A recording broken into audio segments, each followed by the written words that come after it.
Punjabi radio जो ऐसे सुन रहे सारे ਸਰੋਤਿਆਂ ਨੂੰ ਬਲਵਿੰਦਰ ਕੌਰ ਵੱਲੋਂ ਪਿਆਰ ਭਰੀ ਸਤਿ ਸ਼੍ਰੀ ਅਕਾਲ ਜੀ। ਸਰੋਤਿਓ ਪ੍ਰੋਗਰਾਮ ਖਬਰ ਤੇ ਨਜ਼ਰ ਪ੍ਰੋਗਰਾਮ ਦੇ ਵਿੱਚ ਸਾਡੇ ਨਾਲ ਹੋਣਗੇ ਬਲਤੇਜ ਪੰਨੂ ਜੀ।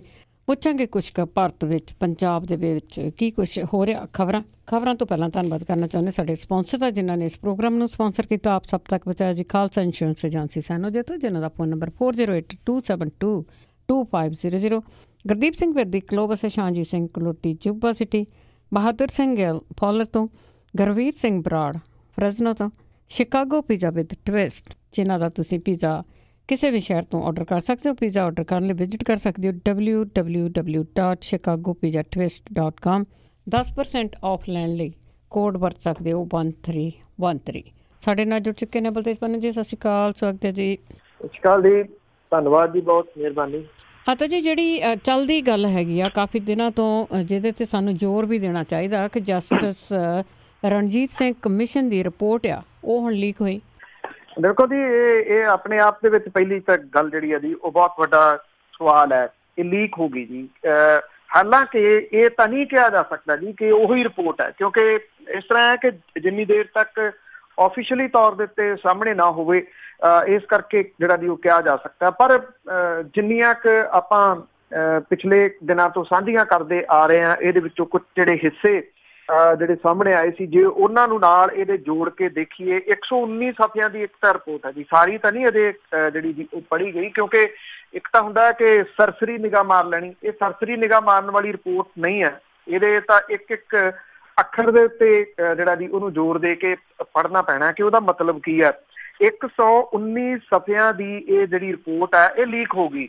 ਸਰਕਾਰ ਨੇ ਇਹਦੀ ਬਚਣ ਦੇ ਵਾਸਤੇ ਕਿ ਲੀਕੇਜ ਜਿਹੜੀ ਹੈ ਜੀ ਉਹ ਬਚੇ, ਇਸ ਕਰਕੇ ਇਹਦੀਆਂ ਸਿਰਫ 21 ਕਾਪੀਆਂ ਜਿਹੜੀਆਂ ਜੀ ਉਹ ਕਰਵਾਈਆਂ ਸੀਗੀਆਂ। ਪਰ ਫਿਰ ਵੀ ਇਹ ਰਿਪੋਰਟ ਜਿਹੜੀ ਜੀ ਉਹ ਸਾਹਮਣੇ ਆ ਗਈ।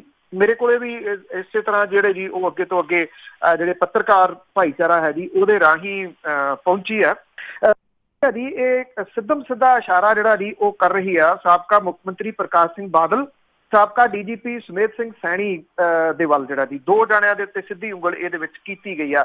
ਮੈਂ ਇੱਕ ਵਾਰੀ ਫਿਰ ਜਿਹੜਾ ਜੀ ਉਹ ਕਲੈਰੀਫਾਈ ਕਰਦਾ ਕਿ ਇਹ ਜਿਹੜੀ ਰਿਪੋਰਟ ਆ ਇਹ 5 ਪਹਿਲੀਆਂ ਜਿਹੜੀਆਂ ਮੇਨ ਘਟਨਾਵਾਂ ਹੋਈਆਂ ਸੀ ਉਹਦੀ ਆ, ਜਿਹੜੇ ਬਾਕੀ ਅਜੇ ਜਿਹੜੀਆਂ ਹੋਈਆਂ ਨਹੀਂ। ਕਿਉਂਕਿ ਇੱਕ ਗੱਲ ਇਹਦੇ ਵਿੱਚ ਹੋਰ ਜਿਹੜੀ ਉਹ ਸਾਹਮਣੇ ਆ ਰਹੀ ਹੈ ਕਿ ਬੇਅਦਬੀ ਦੀਆਂ 122 ਘਟਨਾਵਾਂ ਨਹੀਂ ਸੀ ਹੋਈਆਂ, 157 ਹੋਈਆਂ ਸੀ।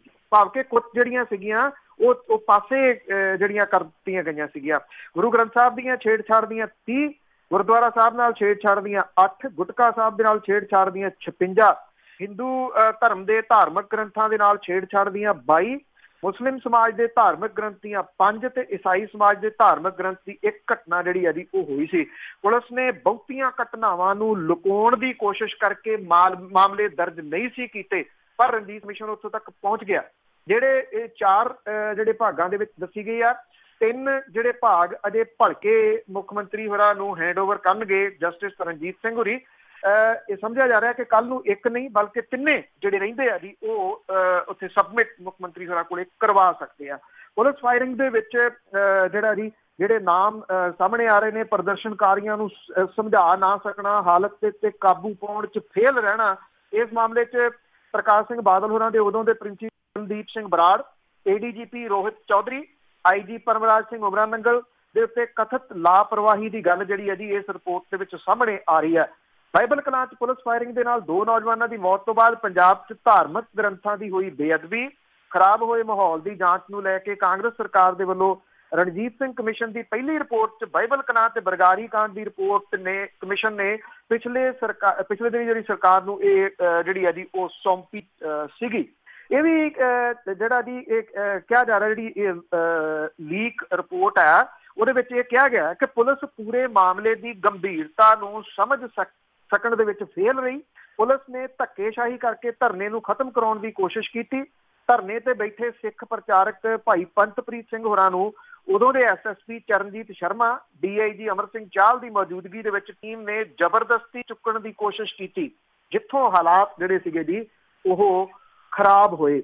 ਇਹ ਰਿਪੋਰਟ ਜਿਹੜੀ ਹੈ ਜੀ ਕਮਿਸ਼ਨ ਜਿਹੜਾ ਉਹ ਇਹਦੇ ਵਿੱਚ ਲਿਖਦਾ ਹੈ ਕਿ ਪੰਜਾਬ 'ਚ ਬੇਅਦਬੀ ਦੀਆਂ ਘਟਨਾਵਾਂ ਨੂੰ ਆਰਗੇਨਾਈਜ਼ਡ ਤਰੀਕੇ ਦੇ ਨਾਲ ਅੰਜਾਮ ਦਿੱਤਾ ਗਿਆ, ਸੋਚੇ ਸਮਝੇ ਤਰੀਕੇ ਦੇ ਨਾਲ ਇਹ ਸਾਰੀਆਂ ਘਟਨਾਵਾਂ ਜਿਹੜੀਆਂ ਉਹ ਹੋਈਆਂ।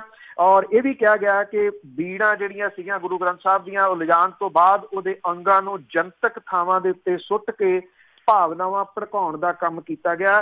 ਦੇਖੋ ਕੱਲ ਤੱਕ ਤਾਂ ਇਹ ਗੱਲਾਂ ਚੱਲਦੀਆਂ ਸੀਗੀਆਂ ਕਿ ਜੀ ਇਹਦੇ ਕੁਝ ਭਾਗ ਜਿਹੜੇ ਆ ਉਹ ਸਾਹਮਣੇ ਆਏ ਆ ਜੀ। ਮੈਂ ਤੁਹਾਨੂੰ ਵੀ ਜਿਹੜਾ ਜੀ ਉਹ ਫਾਰਵਰਡ ਕਰ ਦੇਣਾ, ਤੁਸੀਂ ਇਹਦੇ ਵਿੱਚ ਦੇਖ ਲੈਣਾ। ਮੇਰਾ ਨਹੀਂ ਖਿਆਲ ਕਿ ਇਦੋਂ ਵੱਧ ਹੋਰ ਕਲੀਅਰ ਤਰੀਕੇ ਦੇ ਨਾਲ ਜਿਹੜਾ ਜੀ ਉਹ ਲਿਖਿਆ ਜਾ ਸਕਦਾ ਹੈ ਜਾਂ ਇਹਦੀ ਜਾਂਚ ਕੀ ਜਿਹੜੀ ਜੀ ਉਹ ਜਾ ਸਕਦੀ ਹੈ। ਚਾਹੇ ਤੁਸੀਂ CBI ਤੋਂ ਕਰਾ ਲਓ, ਜਿੱਥੋਂ ਮਰਜ਼ੀ ਕਰਾ ਲਓ। ਜਿੱਥੋਂ ਤੱਕ ਰਣਜੀਤ ਸਿੰਘ ਹੋਰਾਂ ਦਾ ਕਮਿਸ਼ਨ ਇਸ ਰਿਪੋਰਟ ਨੂੰ ਪੜ੍ਹਦਿਆਂ ਜਿਹੜਾ ਜੀ ਲੱਗਦਾ ਉਹ ਜਿੱਥੋਂ ਤੱਕ ਪਹੁੰਚਿਆ ਉਹਦੀ ਤਾਰੀਫ ਜਿਹੜੀ ਆ ਜੀ ਉਹ ਕਰਨੀ ਬਣਦੀ ਹੈ। ਉਹਨੇ ਆਪਣਾ ਰੋਲ ਬਿਲਕੁਲ ਸਹੀ ਤਰੀਕੇ ਦੇ ਨਾਲ ਜਿਹੜਾ ਜੀ ਉਹ ਨਿਭਾਇਆ। ਹੁਣ ਅੱਗੋਂ ਰੋਲ ਲੋਕਾਂ ਦਾ ਆਪਾਂ ਰੋਜ਼ ਜਿਹੜੀ ਗੱਲ ਕਰਦੇ ਆ ਲੋਕ ਭੁੱਲ ਗਏ ਜੀ ਆਲਮੋਸਟ। ਇਹਦੀ ਗੱਲ ਬਹੁਤੀ ਜਿਹੜੀ ਆ ਜੀ ਉਹ ਹੋ ਹੀ ਨਹੀਂ ਰਹੀ। ਲੋਕ ਐਸਾ ਉਲਝ ਗਏ ਆਮ ਆਦਮੀ ਪਾਰਟੀ ਦੇ ਆ ਪੰਜਾਬ ਵਾਲੇ ਵਿਵਾਦ ਦੇ ਵਿੱਚ, ਲੋਕਾਂ ਦੇ ਸਿਰ ਦੇ ਉੱਤੋਂ ਦੀ ਜਿਹੜੀ ਆ ਜੀ ਇਹ ਗੱਲ ਲੰਘ ਗਈ। ਉਹ ਇਸ ਮਾਮਲੇ ਦੇ ਉੱਤੇ ਗੱਲ ਹੀ ਨਹੀਂ ਜਿਹੜੀ ਜੀ ਉਹ ਕਰਨਾ ਚਾਹੁੰਦੇ ਕਿ ਕੀ ਪੰਜਾਬ ਦੇ ਵਿੱਚ ਹੋਇਆ ਸੀਗਾ, ਕਿਵੇਂ ਹੋਇਆ ਸੀਗਾ ਔਰ ਕਿਹੜੇ ਤਰੀਕੇ ਦੇ ਨਾਲ ਇਹ ਬੇਅਦਬੀ ਦੀਆਂ ਘਟਨਾਵਾਂ ਨੂੰ ਅੰਜਾਮ ਦਿੱਤਾ ਗਿਆ ਸੀ ਤੇ ਸਭ ਤੋਂ ਉੱਪਰ ਇਹਨਾਂ ਘਟਨਾਵਾਂ ਦੇ ਪਿੱਛੇ ਚਿਹਰੇ ਕਿਹੜੇ ਸਨ। ਬਿਲਕੁਲ ਜੀ, ਕਈ ਵਾਰ ਤਾਂ ਐਂ ਲੱਗਦਾ ਕੋਈ ਨਾ ਕੋਈ ਸਾਜ਼ਿਸ਼ ਕਰਕੇ ਇਹ ਜਿਹੜੀਆਂ ਇਹੋ ਜਿਹੀਆਂ ਗੱਲਾਂ ਆ ਉਹ ਭੁਲਾਈਆਂ ਜਾ ਰਹੀਆਂ। ਤੇ ਅੱਗੇ 15 ਅਗਸਤ ਕਰਕੇ ਪੁਲਿਸ ਦੀ ਜੇ ਗੱਲ ਕਰੀਏ ਤੇ ਚੱਪੇ ਚੱਪੇ ਤੇ ਤੈਨਾਤ। ਬਿਲਕੁਲ ਜੀ, ਹੁਣ ਤੋਂ ਕੁਝ ਸਮਾਂ ਬਾਅਦ ਇਹ ਜਿਹੜੇ ਸਮਾਗਮ ਹੈ ਉਹ ਹੋਣੇ ਆ ਪੰਜਾਬ ਦੇ ਵਿੱਚ, ਬਾਕੀ ਰਾਜਾਂ ਦੇ ਵਿੱਚ ਜਾਂ ਦਿੱਲੀ ਦੇ ਵਿੱਚ ਜਿਹੜੇ ਜੀ ਮੇਨ ਸਮਾਗਮ ਹੁੰਦੇ ਆ। ਦਿੱਲੀ ਦੇ ਵਿੱਚ ਪ੍ਰਧਾਨ ਮੰਤਰੀ ਨਰਿੰਦਰ ਮੋਦੀ ਹੋਰੀ ਇੱਕ ਵਾਰੀ ਫੇਰ ਲਾਲ ਕਿਲੇ ਤੋਂ ਝੰਡਾ ਲਹਿਰਾਉਣਗੇ। ਸੰਭਾਵੀ ਰੂਪ ਦੇ ਵਿੱਚ ਉਹਨਾਂ ਦੀ ਸਰਕਾਰ ਦੀ ਟਰਮ ਜਿਹੜੀ ਹੈ ਜੀ ਉਹਦੇ ਮੁਤਾਬਕ ਇਹ ਉਹਨਾਂ ਦਾ 15 ਅਗਸਤ ਦਾ ਜਿਹੜਾ ਜੀ ਉਹ ਲਾਸਟ ਸਮਾਗਮ ਜਿਹੜਾ ਜੀ ਉਹ ਹੋਊਗਾ। ਅੱਗੋਂ ਕੀ ਹੁੰਦਾ ਉਹ ਬਾਅਦ ਵਾਲੀਆਂ ਜਿਹੜੀਆਂ ਜੀ ਉਹ ਗੱਲਾਂ ਨੇ। ਜਿਹੜੇ ਸਰਹੱਦ ਦੇ ਉੱਤੇ ਠਾਠੂ ਜਿਹੜੀ ਹੈ ਜੀ ਉਹ ਫੇਰ ਜਾਰੀ ਰਹੀ ਹੈ ਜੀ ਇੱਧਰ ਜੰਮੂ ਕਸ਼ਮੀਰ ਵਾਲੀ ਸਾਈਡ ਦੇ ਉੱਤੇ। ਔਰ ਦੋਨੇ ਪਾਸੇ ਤੋਂ ਜਿਹੜਾ ਜੀ ਇਹ ਗੋਲੀਬਾਰੀ ਹੋਈ ਆ, ਉਹੀ ਇੱਕ ਦੂਜੇ ਦੇ ਉੱਤੇ ਇਲਜ਼ਾਮਬਾਜ਼ੀ ਜਿਹੜੀ ਹੈ ਜੀ ਉਹ ਚੱਲ ਰਹੀ ਆ। ਦੇਸ਼ ਭਰ ਦੇ ਵਿੱਚ ਥਾਂ ਥਾਂ ਦੇ ਉੱਤੇ ਜਿਹੜੀ ਪੁਲਿਸ ਤਾਇਨਾਤ ਆ। ਜੇ ਆਪਾਂ ਪੰਜਾਬ ਦੀ ਜਿਹੜੀ ਜੀ ਉਹ ਗੱਲ ਕਰੀਏ ਤਾਂ ਪੰਜਾਬ ਦੇ ਵਿੱਚ ਵੀ ਜਿਹੜਾ ਮੇਨ ਸਮਾਗਮ ਹੈ ਜੀ ਉਹ ਲੁਧਿਆਣੇ ਦੇ ਵਿੱਚ, ਜਿੱਥੇ ਮੁੱਖ ਮੰਤਰੀ ਕੈਪਟਨ ਅਮਰਿੰਦਰ ਸਿੰਘ ਹੋਰੀ ਜਿਹੜਾ ਜੀ ਉਹ ਝੰਡਾ ਲਹਿਰਾਉਣਗੇ। ਬਾਕੀ ਥਾਵਾਂ ਦੇ ਉੱਤੇ ਖਾਸ ਤੌਰ ਦੇ ਉੱਤੇ ਰੇਲਵੇ ਸਟੇਸ਼ਨ, ਪੁਲਿਸ ਜਿਹੜੇ ਆਪਣੇ ਬੱਸ ਅੱਡੇ ਨੇ ਉਹਨਾਂ ਦੇ ਉੱਤੇ ਜਿਹੜੀ ਹੈ ਜੀ ਸਖਤ ਸੁਰੱਖਿਆ ਜਿਹੜੀ ਉਹ ਕੀਤੀ ਗਈ ਆ। ਪੰਜਾਬ ਪੁਲਿਸ ਨੇ ਪੰਜਾਬ ਦੇ ਵਿੱਚ ਗੈਸਟ ਹਾਊਸ ਦੇ ਮਾਲਕ, cyber cafe, telephone booth, taxi service stand ਇਹਨਾਂ ਨੂੰ ਚੌਕਸੀ ਵਰਤਣ ਦੀ ਸਲਾਹ ਜਿਹੜੀ ਦਿੱਤੀ ਆ। ਇਹ ਕਿਹਾ ਕਿ ਕੋਈ ਵੀ ਸ਼ੱਕੀ ਜਿਹੜਾ ਜੀ ਇੱਥੇ ਜੇਕਰ ਆਉਂਦਾ ਤੇ ਉਹਦੀ ਜਾਣਕਾਰੀ ਤੁਰੰਤ ਪੁਲਿਸ ਨੂੰ ਜਿਹੜੀ ਉਹ ਦਿੱਤੀ ਜਾਵੇ। ਇੱਥੇ ਜਿਹੜਾ ਆਪਣੇ ਮੁੱਖ ਮੰਤਰੀ ਹੋਰਾਂ ਦਾ ਸ਼ਹਿਰ ਪਟਿਆਲਾ ਹੈ ਜੀ, ਇੱਥੇ ਵੀ ਹਰ ਜਗ੍ਹਾ ਦੇ ਉੱਤੇ ਇਸ ਵੇਲੇ ਪੁਲਿਸ ਤਾਇਨਾਤ ਹੈ। ਇੱਥੇ ਜਿਹੜਾ ਜੀ ਉਹ ਝੰਡਾ ਲਹਿਰਾਉਣਾ ਹੈ ਤ੍ਰਿਪਤ ਰਜਿੰਦਰ ਸਿੰਘ ਬਾਜਵਾ ਹੋਰਾਂ ਨੇ। ਉਮੀਦ ਕੀਤੀ ਜਾਣੀ ਚਾਹੀਦੀ ਹੈ ਜੀ ਕਿ ਸੁੱਖੀ ਸਾਂਦੀ ਬਹੁਤੇ ਜਿਹੜੇ ਵੀ ਉਹ ਸਮਾਗਮ ਨਿਬੜਨ, ਕਿਉਂਕਿ ਅਕਸਰ ਇਹਨਾਂ ਖਾਸ ਦਿਨਾਂ ਦੇ ਉੱਤੇ ਸੁਰੱਖਿਆ ਦੀ ਵਜ੍ਹਾ ਕਰਕੇ ਜਿਹੜਾ ਜੀ ਉਹ ਲੋਕ ਪਿਛਲੇ ਕੁਝ ਸਾਲਾਂ ਤੋਂ ਬਹੁਤ ਘੱਟ ਬਾਹਰ ਨਿਕਲਣ ਜਿਹੜਾ ਜੀ ਉਹ ਲੱਗ ਪਏ ਆ ਕਿ ਕਿਸੇ ਜਗ੍ਹਾ ਦੇ ਉੱਤੇ ਕਿਉਂ ਜਾ ਕੇ ਮੁਸੀਬਤ ਜਿਹੜੀ ਆ ਉਹ ਸਹੇੜਨੀ ਜੀ। ਤੇ ਅੱਗੇ ਆਪਾਂ 2020 ਰੈਫਰੈਂਡਮ ਦੀ ਜੇ ਗੱਲ ਕਰੀਏ, ਹੁਣੇ ਐਲਾਨਨਾਮਾ ਹੋਇਆ ਇੰਗਲੈਂਡ ਦੇ ਵਿੱਚ ਉਹਨਾਂ ਦਾ, ਪਰ ਬਲਵੰਤ ਸਿੰਘ ਰਾਜੋਆਣਾ ਨੇ ਬਹੁਤ ਜ਼ਿਆਦਾ ਕੁਛ ਹੀ ਲਿਖ ਕੇ ਨਕਾਰ ਦਿੱਤਾ। ਬਿਲਕੁਲ, ਐਕਚੁਅਲੀ ਇਹ ਸੈਕਿੰਡ ਹੈ ਕਿਸੇ ਵਿਅਕਤੀ ਦੇ ਵੱਲੋਂ ਜਿਹੜਾ ਜੀ, ਕਿਉਂਕਿ ਸਿਮਰਜੀਤ ਸਿੰਘ ਮਾਨ ਹੋਰੀ ਜਿਹੜੇ ਖਾਲਿਸਤਾਨ ਦੇ ਮੁੱਦੇ ਤੇ ਚੋਣਾਂ ਲੜਦੇ ਆ, ਲਗਾਤਾਰ ਹਾਰਦੇ ਆ ਔਰ ਹਾਲਾਤ ਜਿਹੜੇ ਆ ਜੀ ਉਹਨਾਂ ਦੀ ਪਾਰਟੀ ਦੇ ਇੱਥੋਂ ਤੱਕ ਵੀ ਪਹੁੰਚੇ ਹੋਏ ਕਿ ਜ਼ਮਾਨਤ ਹੀ ਉਹਨਾਂ ਦੀ ਬਚਦੀ ਨਹੀਂ ਗੀ। ਗਿਣਤੀ ਦੀਆਂ ਵੋਟਾਂ ਉਹਨਾਂ ਨੂੰ ਪੈਂਦੀਆਂ ਨੇ, ਪਰ ਨਿਰੰਤਰ ਉਹ ਇਸੇ ਹੀ ਗੱਲ ਦੇ ਉੱਤੇ ਜਿਹੜੇ ਅੜੇ ਹੋਏ ਆ। ਉਹਨਾਂ ਨੇ ਪਿਛਲੇ ਦਿਨੀ ਇਹ ਵੀ ਗੱਲ ਜਿਹੜੀ ਜੀ ਕਹੀ ਸੀ ਕਿ ਜਿਹੜੇ 2020 ਕਰਾਉਣ ਵਾਲੇ ਆ ਉਹ ਆ ਕੇ ਸਾਡੀ ਮਦਦ ਇੱਥੇ ਕਰਨ ਚੋਣਾਂ ਦੇ ਵਿੱਚ, ਤੇ ਜੇ ਚੋਣਾਂ ਅਸੀਂ ਜਿੱਤ ਲਈਆਂ ਤੇ ਉਹਨੂੰ ਰੈਫਰੈਂਡਮ ਅਸੀਂ ਜਿਹੜਾ ਉਹ ਸਮਝਾਂਗੇ। ਉਹਨਾਂ ਨੇ ਇਹਨੂੰ ਸਿਰੇ ਤੋਂ ਨਕਾਰਿਆ ਸੀ। ਹੁਣ ਬਲਵੰਤ ਸਿੰਘ ਰਾਜੋਆਣਾ ਜਿਹੜੇ ਕਿ ਬੇਅੰਤ ਸਿੰਘ ਹੱਤਿਆ ਕਾਂਡ ਵਾਲੇ ਮਾਮਲੇ ਦੇ ਵਿੱਚ ਜੇਲ੍ਹ ਦੇ ਅੰਦਰ ਨੇ, ਉਹਨਾਂ ਨੇ ਇੱਕ ਹੱਥ ਲਿਖਤ ਚਿੱਠੀ ਜਿਹੜੀ ਹੈ ਜੀ ਉਹ ਜਾਰੀ ਕੀਤੀ ਹੈ। ਇਸ ਚਿੱਠੀ ਦੇ ਵਿੱਚ ਕੁਝ ਬੜੀਆਂ ਅਹਿਮ ਗੱਲਾਂ ਨੇ ਜੀ। ਇੱਕ ਤਾਂ ਉਹਨਾਂ ਨੇ ਅਕਾਲੀ ਦਲ ਦਾ ਪੂਰਾ ਜਿਹੜਾ ਜੀ ਉਹ ਪੱਖ ਪੂਰਿਆ ਇੱਕ ਵਾਰੀ ਫੇਰ। ਅਕਸਰ ਜਿਹੜਾ ਜੀ ਉਹ ਪਿਛਲੀਆਂ ਚਿੱਠੀਆਂ ਦੇ ਵਿੱਚ ਵੀ ਅਕਾਲੀ ਦਲ ਦਾ ਪੱਖ ਜਿਹੜਾ ਜੀ ਉਹ ਪੂਰਦੇ ਰਹੇ ਆ। ਇਹਦੇ ਚ ਬਲਵੰਤ ਸਿੰਘ ਰਾਜੋਆਣਾ ਹੋਰੀ ਜਿਹੜੀ ਚਿੱਠੀ ਇਹ ਹੱਥ ਲਿਖਤ ਦੀ ਕਾਪੀ ਮੇਰੇ ਕੋਲ ਵੀ ਹੈ ਜੀ, ਜਿਹਦੇ ਵਿੱਚ ਉਹਨਾਂ ਨੇ ਕਿਹਾ ਕਿ ਜੇਲ੍ਹ ਦੇ ਵਿੱਚ ਮੈਨੂੰ 23 ਸਾਲ ਹੋ ਗਏ ਆ, ਪਿਛਲੇ 11 ਸਾਲਾਂ ਤੋਂ ਮੈਂ ਫਾਂਸੀ ਦੀ ਚੱਕੀ 'ਚ ਬੰਦ ਆ। ਜੇਲ੍ਹ ਦੇ ਸਫ਼ਰ ਦੇ ਦੌਰਾਨ ਕਿਸੇ ਵੀ ਖਾਲਿਸਤਾਨੀ ਆਗੂ ਨੇ ਨਾ ਕਦੇ ਮੇਰੇ ਨਾਲ ਕੋਈ ਮੁਲਾਕਾਤ ਕੀਤੀ ਹੈ, ਨਾ ਇਸ ਸੰਘਰਸ਼ ਸੰਬੰਧੀ ਕਦੇ ਕੋਈ ਵਿਚਾਰ ਚਰਚਾ ਹੀ ਕੀਤੀ ਹੈ। ਪਿਛਲੇ 23 ਸਾਲਾਂ ਦੇ ਦੌਰਾਨ ਖਾਲਿਸਤਾਨ ਦੇ ਸੰਘਰਸ਼ ਦੇ ਬਾਰੇ ਉਹ ਲਿਖਦੇ ਆ ਕਿ ਮੈਂ ਜੋ ਮਹਿਸੂਸ ਕੀਤਾ ਹੈ ਉਹ ਇਹ ਹੈ ਕਿ ਖਾਲਿਸਤਾਨ ਦਾ ਸੰਘਰਸ਼ ਸਿਰਫ ਹਵਾ ਦੇ ਵਿੱਚ ਲੜਿਆ ਜਾ ਰਿਹਾ ਹੈ, ਜ਼ਮੀਨੀ ਪੱਧਰ ਤੇ ਇਸ ਸੰਘਰਸ਼ ਦੀ ਕੋਈ ਹਕੀਕਤ ਨਹੀਂ ਹੈ। ਖਾਲਿਸਤਾਨ ਦੇ ਇਸ ਸੰਘਰਸ਼ ਦੇ ਪਿੱਛੇ ਜਿਹੜੇ ਵੀ ਸ਼ੈਤਾਨੀ ਦਿਮਾਗ ਕੰਮ ਕਰ ਰਹੇ ਆ ਉਹਨਾਂ ਦਾ ਮਨੋਰਥ ਕੌਮ ਦੀ ਆਜ਼ਾਦੀ ਲੈਣਾ ਹੈ ਹੀ ਨਹੀਂ। ਖਾਲਸਾ ਪੰਥ ਦੀ ਵੋਟ ਸ਼ਕਤੀ ਨੂੰ ਵੰਡ ਕੇ, ਆਰਥਿਕ ਸ਼ਕਤੀ ਨੂੰ ਲੁੱਟ ਕੇ ਖਾਲਸਾ ਪੰਥ ਤੇ ਪੰਜਾਬ ਦੀਆਂ ਨੀਹਾਂ ਨੂੰ ਕਮਜ਼ੋਰ ਕਰਨਾ। ਉਹਨਾਂ ਲਿਖਿਆ ਕਿ ਪੰਜਾਬ ਦੇ ਵਿੱਚ ਸ਼੍ਰੋਮਣੀ ਅਕਾਲੀ ਦਲ ਨੂੰ ਕਮਜ਼ੋਰ ਕਰਕੇ ਪੰਜਾਬ ਦੀ ਇਸ ਪਵਿੱਤਰ ਧਰਤੀ ਤੇ ਸਿੱਖ ਕੌਮ ਦੀ ਜ਼ੁਲਮ ਢਾਉਣ ਵਾਲੀਆਂ ਤਾਕਤਾਂ ਨੂੰ ਸਥਾਪਿਤ ਕਰਨਾ ਹੈ। ਇਹ ਉਹਨਾਂ ਨੇ ਆਪਣੀ ਚਿੱਠੀ ਦੇ ਵਿੱਚ ਜਿਹੜਾ ਜੀ ਉਹ ਲਿਖਿਆ। ਇਹਦੇ 'ਚ ਅਕਾਲੀ ਦਲ ਨੂੰ ਸਹੀ ਠਹਿਰਾਉਂਦਿਆਂ ਹੋਇਆਂ ਉਹਨਾਂ ਨੇ ਇਹ ਕਿਹਾ ਕਿ ਹਜ਼ਾਰਾਂ ਸਿੱਖ ਨੌਜਵਾਨ ਜਿਹੜੇ ਸੀ ਇਹਨਾਂ ਦੀਆਂ ਸਾਜ਼ਿਸ਼ਾਂ ਦਾ ਸ਼ਿਕਾਰ ਹੋ ਗਏ। ਮੈਂ ਕਿਹਾ ਕਿ 1991 ਚ ਪੰਜਾਬ ਦੀਆਂ ਹੋ ਰਹੀਆਂ ਵਿਧਾਨ ਸਭਾ ਚੋਣਾਂ ਦੇ ਵਿੱਚ ਜਦੋਂ ਕਾਂਗਰਸ ਨੇ ਇਹਨਾਂ ਚੋਣਾਂ ਦਾ ਬਾਈਕਾਟ ਕੀਤਾ ਤਾਂ ਉਸ ਸਮੇਂ ਖਾਲਿਸਤਾਨੀਆਂ ਨੇ 28 ਅਕਾਲੀ ਉਮੀਦਵਾਰਾਂ ਨੂੰ ਮਾਰ ਦਿੱਤਾ, ਪਰ ਐਨ ਮੌਕੇ ਤੇ ਇਹ ਚੋਣਾਂ ਰੱਦ ਹੋ ਗਈਆਂ ਤੇ ਬਾਅਦ ਦੇ ਵਿੱਚ 92 ਦੇ ਵਿੱਚ ਫਿਰ ਇਹਨਾਂ ਚੋਣਾਂ ਦਾ ਐਲਾਨ ਹੋਇਆ। ਸ਼੍ਰੋਮਣੀ ਅਕਾਲੀ ਦਲ ਨੇ ਇਹਨਾਂ ਚੋਣਾਂ ਦਾ ਬਾਈਕਾਟ ਕੀਤਾ, ਕਾਂਗਰਸ ਨੇ ਚੋਣਾਂ ਲੜੀਆਂ ਤੇ ਕਿਸੇ ਇੱਕ ਕਾਂਗਰਸੀ ਉਮੀਦਵਾਰ ਦਾ ਕਤਲ ਤੱਕ ਹੀ ਕਿਸੇ ਨੂੰ ਖਰੋਚ ਵੀ ਨਾ ਆਈ। ਉਹਨਾਂ ਲਿਖਿਆ ਕਿ ਜਦੋਂ ਉਹੀ ਸਾਰੇ ਖਾਲਿਸਤਾਨੀ ਉਸ ਸਮੇਂ ਵੀ ਇਸੇ ਧਰਤੀ ਤੇ ਵਿਚਰ ਰਹੇ ਸੀਗੇ ਔਰ ਉਹਨਾਂ ਨੇ ਕਿਹਾ ਕਿ ਇਹ ਸਵਾਲ ਉਹਨਾਂ ਦੀ ਰੂਹ ਨੂੰ ਬੜਾ ਬੇਚੈਨ ਕਰਦੇ ਆ ਕਿ ਆਖਿਰ ਇਹ ਲੋਕ ਅਕਾਲੀਆਂ ਨੂੰ ਮਾਰ ਕੇ ਕਿਹੜਾ ਖਾਲਿਸਤਾਨ ਬਣਾਉਣਾ ਚਾਹੁੰਦੇ ਆ। ਇਹ 2 ਸਫ਼ਿਆਂ ਦੀ ਲੰਮੀ ਚੌੜੀ ਚਿੱਠੀ ਆ। ਅਖੀਰਲੇ ਪਹਿਰੇ ਦੇ ਵਿੱਚ ਜਿਹੜਾ ਜੀ ਬਲਵੰਤ ਸਿੰਘ ਰਾਜੋਆਣਾ ਨੇ ਜਿਹੜਾ ਲਿਖਿਆ ਕਿ ਮੇਰੀ ਸਮੁੱਚੇ ਖਾਲਸਾ ਪੰਥ ਤੇ ਖਾਸ ਕਰਕੇ ਨੌਜਵਾਨਾਂ ਨੂੰ ਇਹ ਬੇਨਤੀ ਹੈ ਕਿ ਮਹਿਲਾਂ ਵਿੱਚ ਰਹਿ ਕੇ ਐਸ਼ ਪ੍ਰਸਤੀ ਦਾ ਜੀਵਨ ਬਤੀਤ ਕਰਨ ਵਾਲੇ ਪੰਥਕ ਤੇ ਖਾਲਿਸਤਾਨੀ ਮਖੌਟਾ ਪਾ ਕੇ ਖਾਲਸਾ ਪੰਥ ਨੂੰ ਕਮਜ਼ੋਰ ਕਰਨ ਤੇ ਗੁੰਮਰਾਹ ਕਰਨ ਦੀਆਂ ਕੋਸ਼ਿਸ਼ਾਂ ਕਰਦੇ ਇਹਨਾਂ ਕੌਮੀ ਗਦਾਰਾਂ ਤੋਂ ਸੁਚੇਤ ਰਿਹਾ ਜਾਵੇ, ਕਿਉਂਕਿ ਇਹਨਾਂ ਵੱਲੋਂ ਲੜੇ ਜਾ ਰਹੇ ਅਖੌਤੀ ਖਾਲਿਸਤਾਨ ਦੇ ਸੰਘਰਸ਼ ਦੀ ਕੋਈ ਮੰਜ਼ਿਲ ਨਹੀਂ ਹੈ। ਪਹਿਲਾਂ ਹੀ ਖਾਲਸਾ ਪੰਥ ਦੇ ਹਜ਼ਾਰਾਂ ਅਨਮੋਲ ਹੀਰੇ ਇਹਨਾਂ ਪਖਟਨੀਆਂ ਦੀ ਸਾਜ਼ਿਸ਼ ਦਾ ਸ਼ਿਕਾਰ ਹੋ ਕੇ ਆਪਣੀਆਂ ਕੀਮਤੀ ਜਾਨਾਂ ਗਵਾ ਚੁੱਕਿਆ ਹੈ। ਇਸ ਲਈ ਇਹਨਾਂ ਤੋਂ ਤੇ ਇਹਨਾਂ ਦੀਆਂ ਚਾਲਾਂ ਤੋਂ ਸੁਚੇਤ ਰਹਿਣ ਦੀ ਜ਼ਰੂਰਤ ਹੈ।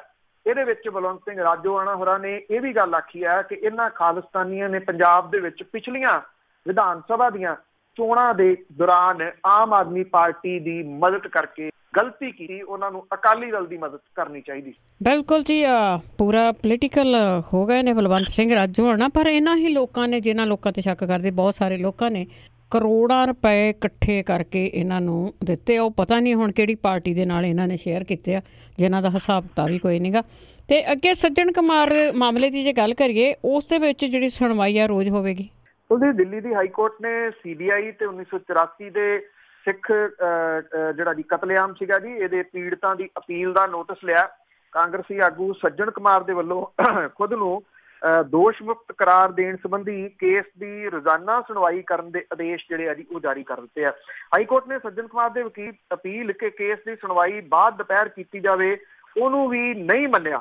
ਇਹਦੇ ਨਾਲ ਹੀ ਦਿੱਲੀ ਦੀ ਹਾਈ ਕੋਰਟ ਨੇ ਕਾਂਗਰਸੀ ਆਗੂ ਜਗਦੀਸ਼ ਟਾਈਟਲਰ ਦੇ ਵੱਲੋਂ ਪਾਸਪੋਰਟ ਅਥਾਰਟੀ ਦੇ ਵੱਲੋਂ ਉਹਦਾ ਪਾਸਪੋਰਟ ਜ਼ਬਤ ਕਰਨ ਦੇ ਆਦੇਸ਼ਾਂ ਨੂੰ ਚੁਣੌਤੀ ਦਿੰਦੀ ਅਪੀਲ ਦੇ ਉੱਤੇ ਕੇਂਦਰ ਤੋਂ ਜਵਾਬ ਜਿਹੜਾ ਜੀ ਉਹ ਮੰਗਿਆ।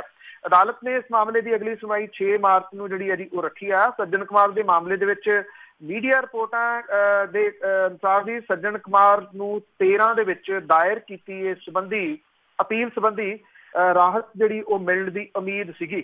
ਮਾਰਚ ਮਹੀਨੇ ਦਿੱਲੀ ਹਾਈ ਕੋਰਟ ਨੂੰ ਇੱਕ CD ਮਿਲੀ ਸੀ ਜਿਹਦੇ ਵਿੱਚ ਕਾਂਗਰਸੀ ਆਗੂ 1984 ਦੇ ਜਿਹੜਾ ਕਤਲੇਆਮ ਸੀਗਾ ਇਹਦੇ ਵਿੱਚ ਆਪਣੀ ਭੂਮਿਕਾ ਦਾ ਇਕਬਾਲ ਕਰ ਰਿਹਾ ਔਰ ਇਸ ਸੰਬੰਧੀ ਵੀ ਅਦਾਲਤ ਨੇ ਸੱਜਣ ਕੁਮਾਰ ਨੂੰ ਜਵਾਬ ਦਾਵਾ ਦਾਇਰ ਕਰਨ ਦੇ ਵਾਸਤੇ ਨੋਟਿਸ ਜਿਹੜਾ ਜੀ ਉਹ ਜਾਰੀ ਕਰ ਦਿੱਤਾ ਸੀਗਾ।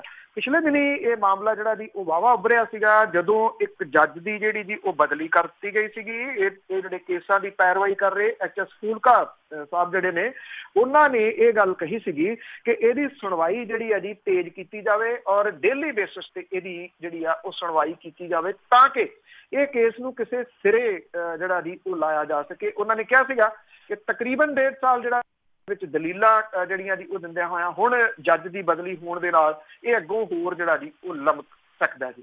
ਬਿਲਕੁਲ ਜੀ, ਜਦੋਂ ਗੱਲ ਸਿਰੇ ਤੇ ਲੱਗਣੀ ਹੁੰਦੀ ਨਾ ਕਿਸੇ ਨਾ ਕਿਸੇ ਦੀ ਬਦਲੀ ਹੋ ਜਾਂਦੀ ਆ। ਤੇ ਅੱਗੇ ਜੋ ਚੋਣ ਦੀ ਗੱਲ ਹੋ ਰਹੀ ਆ ਕਿ ਲੋਕ ਸਭਾ ਦੀਆਂ ਚੋਣਾਂ ਤੇ ਵਿਧਾਨ ਸਭਾ ਦੀਆਂ ਚੋਣਾਂ ਇਕੱਠੀਆਂ ਹੋਣ, ਪਰ ਚੋਣ ਕਮਿਸ਼ਨ ਨੇ ਕਿਹਾ ਕਿ ਇਕੱਠੀਆਂ ਹੋਣੀਆਂ ਸੰਭਵ ਨਹੀਂ ਗੀਆਂ।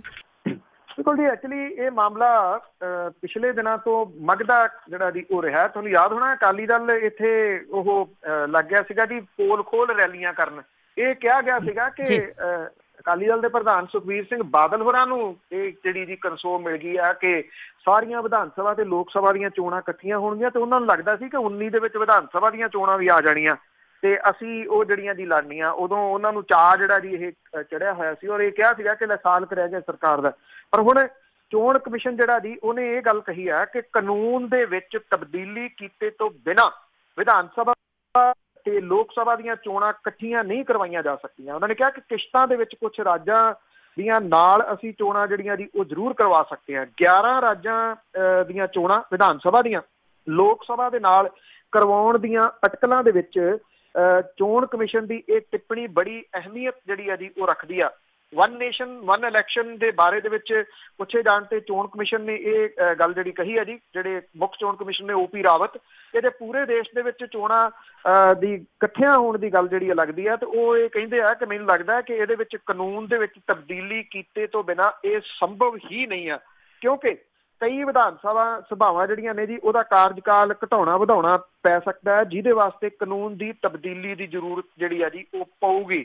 ਉਹਨਾਂ ਨੇ ਕਿਹਾ ਕਿ ਭਵਿੱਖ ਦੇ ਵਿੱਚ ਕਿਸ਼ਤਾਂ 'ਚ ਕੁਝ ਰਾਜਾਂ ਦੀਆਂ ਚੋਣਾਂ ਨਾਲ ਕਰਾਉਣ ਦੇ ਉੱਤੇ ਕੰਮ ਜਿਹੜਾ ਜੀ ਕੀਤਾ ਜਾ ਸਕਦਾ, ਬਸ਼ਰਤੇ ਇਹਦੇ ਵਾਸਤੇ ਰਾਜ ਸਰਕਾਰਾਂ ਜਿਹੜੀਆਂ ਜਿੱਥੇ ਜਿੱਥੇ ਚੋਣਾਂ ਹੋਣੀਆਂ ਉਹ ਵੀ ਉਹਨਾਂ ਦੇ ਨਾਲ ਜਿਹੜਾ ਜੀ ਉਹ ਸਹਿਮਤ ਹੋਣ।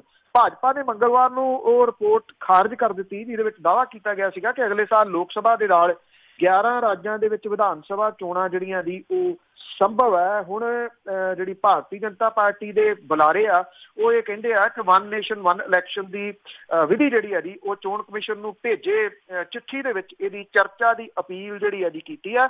11 ਰਾਜਾਂ ਦੀਆਂ ਚੋਣਾਂ ਨਾਲ ਕਰਵਾਉਣ ਦਾ ਇਹਦੇ ਵਿੱਚ ਜਿਹੜਾ ਜੀ ਉਹ ਜ਼ਿਕਰ ਨਹੀਂ ਗਾ। ਕਾਂਗਰਸ ਜਿਹੜੀ ਹੈ ਜੀ ਉਹ ਇਹਦੇ ਉੱਤੇ ਇਹ ਗੱਲ ਕਹਿੰਦੀ ਹੈ ਕਿ ਭਾਜਪਾ ਨੇ ਰਾਜਸਥਾਨ, ਮੱਧ ਪ੍ਰਦੇਸ਼, ਛੱਤੀਸਗੜ੍ਹ, ਮਿਜ਼ੋਰਮ ਦੇ ਵਿੱਚ ਰਾਸ਼ਟਰਪਤੀ ਰਾਜ ਲਾਗੂ ਕਰਕੇ ਚੋਣਾਂ ਲਟਕਾਉਣ ਦੀ ਕੋਸ਼ਿਸ਼ ਕੀਤੀ ਤਾਂ ਪਾਰਟੀ ਕੋਰਟ ਦੇ ਵਿੱਚ ਜਿਹੜਾ ਜੀ ਉਹ ਜਾਊਗੀ। ਹੋ ਕੀ ਰਿਹਾ ਜੀ ਇਹ ਸਾਰੇ ਇਹਦੀ ਜਿਹੜੀ ਦੀ ਕਹਾਣੀ ਇਹਦੀ ਪਿਛਲੀ ਜਿਹੜੀ ਇਹ ਹੈ ਕਿ ਜਿਹੜੇ 3 ਰਾਜ ਮੇਨ ਨੇ ਜੀ ਇਹਦੇ ਵਿੱਚ ਰਾਜਸਥਾਨ, ਛੱਤੀਸਗੜ੍ਹ ਸ਼ਾਮਲ ਹੈ। ਹਾਲਾਂਕਿ 4 ਰਾਜਾਂ ਦੇ ਵਿੱਚ ਜਿਹੜੀਆਂ ਜੀ ਉਹ ਚੋਣਾਂ ਡਿਊ ਨੇ, ਇਹਦੇ ਵਿੱਚ ਮਿਜ਼ੋਰਮ ਵੀ ਇੱਕ ਜਿਹੜਾ ਜੀ ਉਹ ਸ਼ਾਮਲ ਹੈ ਕਿਉਂਕਿ ਉਹ ਛੋਟਾ ਰਾਜ ਹੈ। ਇੱਥੇ ਜਿਹੜੀਆਂ ਰਿਪੋਰਟਾਂ ਆ ਰਹੀਆਂ ਨੇ ਉਹ ਦੱਸਦੀਆਂ ਨੇ ਕਿ ਭਾਜਪਾ ਜਿਹੜੀ ਆ ਉਹ ਪਛੜ ਰਹੀ ਹੈ। ਰਾਜਸਥਾਨ ਦੇ ਵਿੱਚ ਵੀ, ਮੱਧ ਪ੍ਰਦੇਸ਼ ਵੀ, ਛੱਤੀਸਗੜ੍ਹ ਦੇ ਵਿੱਚ ਕਾਂਗਰਸ ਜਿਹੜੀ ਹੈ ਜੀ ਇੱਥੇ ਅੱਗੇ ਹੈ।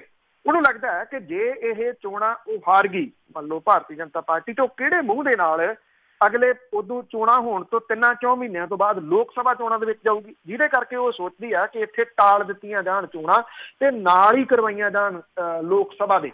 ਇਹਦੇ ਚ 11 ਸੂਬਿਆਂ ਦੇ ਵਿੱਚ ਉਹ ਚੋਣਾਂ ਜਿਹੜੀਆਂ ਕਰਵਾਉਣਾ ਚਾਹੁੰਦੀ ਆ। ਇਹ ਚਿੱਠੀ ਜਿਹੜੀ ਆ ਲੀਕ ਹੋਣ ਤੋਂ ਬਾਅਦ ਇਹਦੇ ਉੱਤੇ ਕਈ ਕਿਸਮ ਦੇ ਕਿੰਤੂ ਪ੍ਰੰਤੂ ਜਿਹੜੇ ਆ ਜੀ ਉਹ ਹੋਣੇ ਸ਼ੁਰੂ ਹੋ ਗਏ। ਹਾਂ ਜੀ, ਦੇਖਦੇ ਆ ਚੋਣਾਂ ਆਉਂਦੀਆਂ ਤਾਂ ਕੀ ਹੁੰਦਾ, ਲੋਕ ਕੀ ਫਤਵਾ ਦਿੰਦੇ ਆ। ਤੇ ਅੱਗੇ ਔਰਬਿਟ ਬੱਸਾਂ ਬੜਾ ਕੁਛ ਇਹਨਾਂ ਨੇ ਕੀਤੇ, ਬੜੇ ਬੰਦੇ ਮਾਰੇ ਆ, ਬੜਾ ਕੁਛ ਕੀਤਾ ਤੇ ਹੁਣ ਉਹਨਾਂ ਨੇ ਬਾਦਲਾਂ ਦੇ ਨਾਲ ਅਕਾਲੀ ਦਲ ਦੇ ਖਜ਼ਾਨੇ ਵੀ ਭਰੇ। ਬਿਲਕੁਲ ਜੀ, ਇਹ ਸਵਾਲ ਤਾਂ ਵੈਸੇ ਕਈ ਜਿਹੜੇ ਆ ਜੀ ਉਹ ਇਕੱਠੇ ਹੋ ਰਹੇ ਆ ਇਸ ਮਾਮਲੇ ਦੇ ਉੱਤੇ। ਜਿਹੜੀਆਂ ਇਹਨਾਂ ਨੇ ਟੈਕਸ ਰਿਟਰਨਾਂ ਭਰੀਆਂ ਖਾਸ ਤੌਰ ਦੇ ਉੱਤੇ ਉਸ ਦੇ ਉੱਤੇ ਸ਼੍ਰੋਮਣੀ ਅਕਾਲੀ ਦਲ ਨੂੰ ਬਾਦਲਾਂ ਦੀ ਔਰਬਿਟ ਕੰਪਨੀ ਨੇ ਮੋਟਾ ਗੱਫਾ ਜਿਹੜਾ ਜੀ ਉਹ ਦਾਨ ਦਿੱਤਾ। ਬਾਦਲ ਪਰਿਵਾਰ ਦੀ ਇਹ ਫਰਾਖਦਿਲੀ ਸਿਆਸੀ ਹਲਕਿਆਂ ਦੇ ਵਾਸਤੇ ਹਜਮ ਕਰਨੀ ਔਖੀ ਆ। Orbit resort private limited Gurgaon ਤੇ ਡੱਬ ਵਾਲੀ ਟਰਾਂਸਪੋਰਟ ਨੇ ਅਕਾਲੀ ਦਲ ਨੂੰ ਸਾਲ 17-18 ਦੇ ਦੌਰਾਨ ਸਿਆਸੀ ਚੰਦੇ ਦੇ ਵਜੋਂ 1 ਕਰੋੜ 81 ਲੱਖ ਰੁਪਏ ਦਾ ਦਾਨ ਦਿੱਤਾ। ਕੈਪਟਨ ਹਕੂਮਤ ਬਣਨ ਤੋਂ ਬਾਅਦ ਅਕਾਲੀ ਦਲ ਨੂੰ ਮਿਲਣ ਵਾਲਾ ਸਿਆਸੀ ਚੰਦਾ ਘਟ ਗਿਆ, ਪਰ ਇਕੱਲੇ ਬਾਦਲ ਪਰਿਵਾਰ ਨੇ ਲੰਘੇ ਮਾਲੀ ਸਾਲ ਦੇ ਦੌਰਾਨ ਸ਼੍ਰੋਮਣੀ ਅਕਾਲੀ ਦਲ ਨੂੰ ਕੁੱਲ ਪ੍ਰਾਪਤ ਚੰਦੇ ਦਾ 80% ਦਾਨ ਦਿੱਤਾ। ਚੋਣ ਕਮਿਸ਼ਨ ਭਾਰਤ ਸਰਕਾਰ ਦੇ ਕੋਲ ਜਿਹੜਾ ਅਕਾਲੀ ਦਲ ਨੇ ਸਿਆਸੀ ਚੰਦੇ ਦੀ ਰਿਟਰਨ ਭੇਜੀ ਆ ਉਹਦੇ ਅਨੁਸਾਰ 17-18 ਦੇ ਦੌਰਾਨ ਅਕਾਲੀ ਦਲ ਨੂੰ 126 ਦਾਨੀਆਂ ਤੋਂ ਕੁੱਲ 2 ਕਰੋੜ 28 ਲੱਖ ਰੁਪਈਆ ਮਿਲਿਆ, ਜਦੋਂ ਕਿ ਗੱਠਜੋੜ ਸਰਕਾਰ ਸਮੇਂ 16-17 ਦੇ ਦੌਰਾਨ ਅਕਾਲੀ ਦਲ ਨੂੰ 115 ਦਾਨੀਆਂ ਤੋਂ 15 ਕਰੋੜ 45 ਲੱਖ ਰੁਪਈਏ ਦਾ ਚੰਦਾ ਮਿਲਿਆ।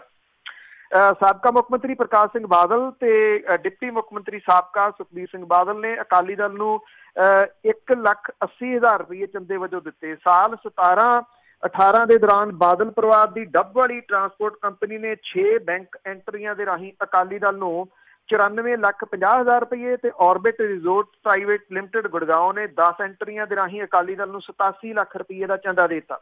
ਆਮਦਨ ਕਰ ਟੈਕਸ ਦੀ ਧਾਰਾ ਦੇ ਤਹਿਤ ਵੀ ਦਿੱਤੇ ਜਾਣ ਵਾਲੇ ਚੰਦੇ ਦੇ ਉੱਤੇ ਆਮਦਨ ਕਰ ਤੋਂ 100% ਦੀ ਛੋਟ ਮਿਲਦੀ ਆ। ਔਰ ਚੰਦਾ ਲੈਣ ਤੇ ਦੇਣ ਵਾਲਾ ਇੱਕੋ ਆ, ਜਿਹਦੇ ਪਿੱਛੇ ਭੇਦ ਆ ਜੀ। ਇਹੀ ਜਿਹੜਾ ਵੱਡਾ ਸਵਾਲ ਹੈ। ਪਿਛਲੇ ਲੰਘੇ ਮਾਲੀ ਵਰੇ ਸਾਲ ਦੇ ਦੌਰਾਨ ਅਕਾਲੀ ਦਲ ਨੂੰ ਸਾਬਕਾ ਮੁੱਖ ਮੰਤਰੀ ਪ੍ਰਕਾਸ਼ ਸਿੰਘ ਬਾਦਲ, ਸੁਖਬੀਰ ਸਿੰਘ ਬਾਦਲ ਤੇ ਹਰਸਿਮਰਤ ਕੌਰ ਬਾਦਲ ਤੋਂ 2,70,000 ਰੁਪਏ ਬਤੌਰ ਚੰਦਾ ਮਿਲਿਆ। ਹਕੂਮਤ ਬਦਲਣ ਤੋਂ ਬਾਅਦ ਅਕਾਲੀ ਦਲ ਨੂੰ ਚੰਦਾ ਦੇਣ ਵਾਲੇ ਸਨਅਤੀ ਘਰਾਣੇ ਪਾਸਾ ਵੱਟ ਗਏ। ਸੱਤਿਆ ਇਲੈਕਟਰਲ ਗਰੁੱਪ ਨੇ ਅਕਾਲੀ ਦਲ ਨੂੰ ਸਾਲ 16-17 ਦੇ ਵਿੱਚ 2 ਕਰੋੜ ਰੁਪਏ ਦਾ ਚੰਦਾ ਦਿੱਤਾ ਸੀ।